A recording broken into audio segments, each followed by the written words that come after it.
Hey, what's going on? You know who it is. It is Bruce Jordan, the Michael Jordan Hotels. And today we're going to be talking about housekeeping mistakes they don't teach you.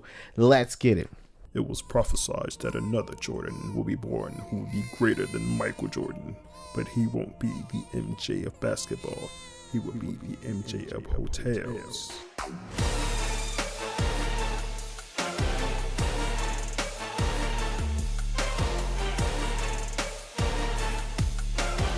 Prophecy fulfilled. This episode was brought to you by the Hotel Revenue Bible, the #1 hotel revenue book that has ever been written. It includes revenue management, digital ads, social media marketing, sales, catering, F&B, and more. Grab your copy today at hotelrevenuebible.com. You know, housekeeping is an department that gets blamed for everything. And one of the reasons why they get blamed for everything is because nobody wants to admit that it's actually their fault. So they just blame everything on housekeeping.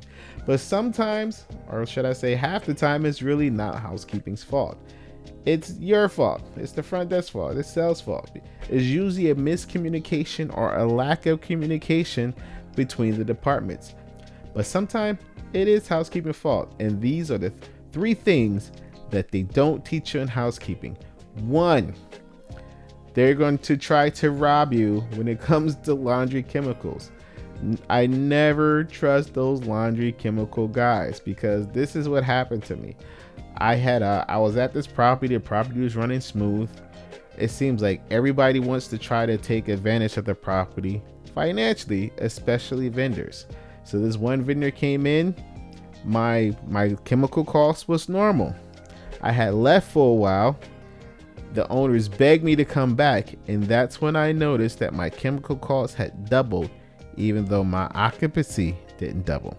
So that's when I knew something was wrong. I figured it out when I stayed the night at the hotel during an MOD shift, and I slept in the sheets, and I started itching. So that's when I knew that when I was gone, someone took advantage of a situation and doubled the amount of chemicals that was going inside my linen so they can make more money. So of course I got rid of that vendor and brought somebody else in, and that leveled out my chemical costs because they use the right amount of chemicals. So always double check to make sure that there's a pH balance test that you can do on the chemicals to make sure that you're getting the right amount and that not too many chemicals is going inside of your linen, because that's literally just money going right down the drain. 2, always check your pricing when it comes to your amenities and your tissues and everything else, because this is what happened. There was 2 hotels owned by the same owner. One was a franchise hotel, the other one was a boutique hotel. One of the executive housekeepers went on vacation and went over to the other hotel to help out. She needed to do an order. When she seen the price list, the other hotel, who was owned by the same owner, was paying twice the amount of money that her hotel had paid. And had they not did that switch, had that other executive housekeeper had not went on vacation, they would have never ever known. Ever known. So what ended up happening is the vendor ended up doing a price adjustment and making it retroactive for like 6 to 12 months. I think it was like 6 months.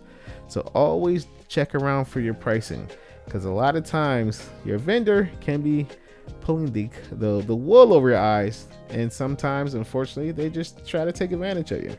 You know, they just see it as good business. They don't see it as them robbing you. They just see it as good business.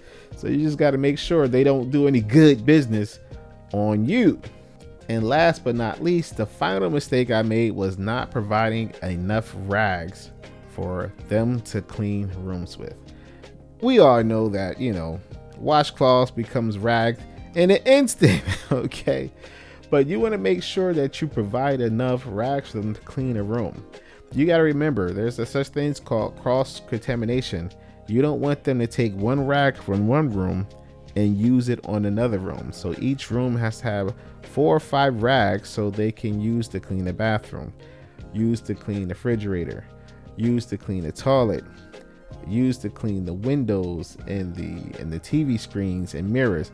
Me, myself personally, I prefer pillowcases because pillowcases don't leave streaks on the windows or the TVs or the mirrors. That's just my personal preference. Or you could use microfiber. Speaking of microfiber, the other mistake I made was washing microfiber like a regular cycle. You cannot use fabric softener when you're washing microfiber, or it will leave streaks when they wipe, especially in the windows. Just a note for thought. So yeah, make sure you provide them with enough rags so there's no cross contamination that you're taking COVID from one room and spreading it to a second or third or fourth room. They need a rag to clean each and every individual section, each and every individual item. Like a toilet, once a rag cleans the toilet, it's done, it's discarded. Once a rag cleans the tub and the sink, it's done, it's discarded. And no rags that was used in the bathroom should be used in the rest of that room. They should have separate rags for that. So those are the major 3 mistakes that they just don't teach you that you need to know when it comes to housekeeping. Again, thank you for tuning into another episode. Don't forget to purchase this book, The Hotel Revenue Bible. And this is Bruce Jordan, the Michael Jordan Hotels, signing out.